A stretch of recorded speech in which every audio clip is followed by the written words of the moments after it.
دوستو، مشہور مورخ ابن خلدون نے آج سے 700 سال پہلے تاریخ ابن خلدون لکھی۔ اس تاریخ میں بعض باتیں انہوں نے ایسی تحریر کی ہیں جو کہ مستقبل کے تصور کا منظرنامہ لگتی ہیں، گویا کہ وہ ہمارے مستقبل کی جاسوسی کر رہے تھے، گویا کہ وہ ہمارے مستقبل کے بارے میں جانتے تھے۔ ان کا تجزیہ اور ان کی فراست کچھ ایسی تھی کہ آج بھی جب آدمی تاریخ ابن خلدون کے وہ مضامین پڑھتا ہے تو دنگ رہ جاتا ہے۔ ابن خلدون کہتے ہیں، مغلوب قوم کو ہمیشہ فاتح قوم کی تقلید کا شوق ہوتا ہے۔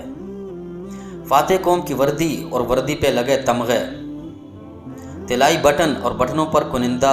اعزازی علامات، اس کی نشست و برخاست کے طریقہ کار، اس کے تمام حالات، رسم و رواج اور اس کی ماضی کو اپنی تاریخ سے جوڑ دیتے ہیں، حتیٰ کہ وہ حملہ آور کی چال ڈھال کی بھی پیروی کرنے لگتے ہیں۔ اور اس کی وجہ یہ ہے کہ لوگ جس طاقتور سے شکست کھاتے ہیں اس کی کمال مہارت پر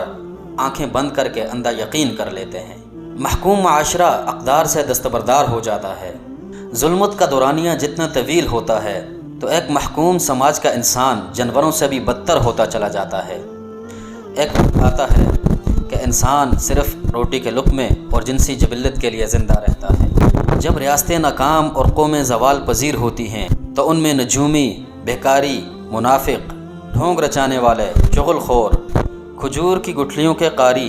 درم و دینار کے عوض فتویٰ فروش فقیہ، جھوٹے راوی، ناگوار آواز والے متکبر گلوکار، بھید اڑانے والے شاعر، غنڈے، ڈھول بجانے والے، خود ساختہ حق و سچ کے دعوے دار، ذائچے بنانے والے،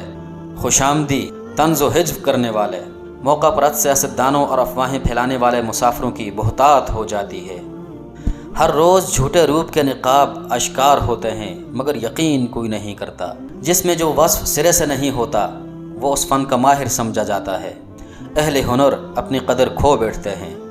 نظم و نسق ناقص ہو جاتا ہے، گفتار سے معنویت کا عنصر غائب ہو جاتا ہے، ایمانداری کو جھوٹ کے ساتھ اور جہاد کو دہشت گردی کے ساتھ ملا دیا جاتا ہے۔ جب ریاستیں برباد ہوتی ہیں تو ہر سو دہشت پھیلتی ہے اور لوگ گروہوں میں پناہ تلاش کرتے ہیں، عجائبات ظاہر ہوتے ہیں، افواہیں پھیلتی ہیں اور بانجھ بحثیں طول پکڑتی ہیں، دوست دشمن اور دشمن دوست میں بدل جاتا ہے، باطل کی آواز بلند ہوتی ہے اور حق کی آواز دب جاتی ہے، مشکوک چہرے زیادہ نظر آتے ہیں اور ملنسار چہرے سطح سے غائب ہو جاتے ہیں، حوصلہ افزا خواب نایاب ہو جاتے ہیں اور امیدیں دم توڑ جاتی ہیں، عقل مند کی بیگانگی بڑھ جاتی ہے، لوگوں کی ذاتی شناخت ختم ہو جاتی ہے اور جماعت، گروہ یا فرقہ ان کی شناخت بن جاتی ہے، مبلغین کے شور شرابے میں دانشوروں کی آواز گم ہو جاتی ہے، بازاروں میں ہنگامہ برپا ہو جاتا ہے اور وابستگی کی بولیاں لگ جاتی ہیں، قوم پرستی، حب الوطنی، عقیدہ اور مذہب کی بنیادی باتیں ختم ہو جاتی ہیں اور ایک ہی خاندان کے افراد اپنے خونی رشتہ داروں پر غداری کے الزامات لگاتے ہیں۔ بالآخر حالات اس نہج پر پہنچ جاتے ہیں کہ لوگوں کے پاس نجات کا صرف ایک ہی منصوبہ رہ جاتا ہے اور وہ منصوبہ ہے ہجرت، امیگریشن۔ ہر کوئی ان حالات سے فرار اختیار کرنے کی کوشش کرتا ہے، تارکین وطن کی تعداد میں اضافہ ہونے لگتا ہے اور وطن ایک سرائے میں بدل جاتا ہے، لوگوں کا کل ساز و سامان سفری تھیلوں تک سمٹ آتا ہے، چراگاہیں ویران ہونے لگتی ہیں، وطن یادوں میں اور یادیں کہانیوں میں بدل جاتی ہیں۔ دوستو، یہ مضمون جو میں نے آپ لوگوں کے سامنے پیش کیا،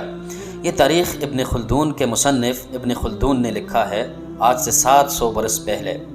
اگر اسی مضمون کو ہم آج اپنے سامنے رکھیں اور اپنے حالات پر غور کریں تو ان کی فراست، ان کی ذہانت، ان کا تجزیہ ہم لوگوں کو ورطہ حیرت میں ڈال دیتا ہے۔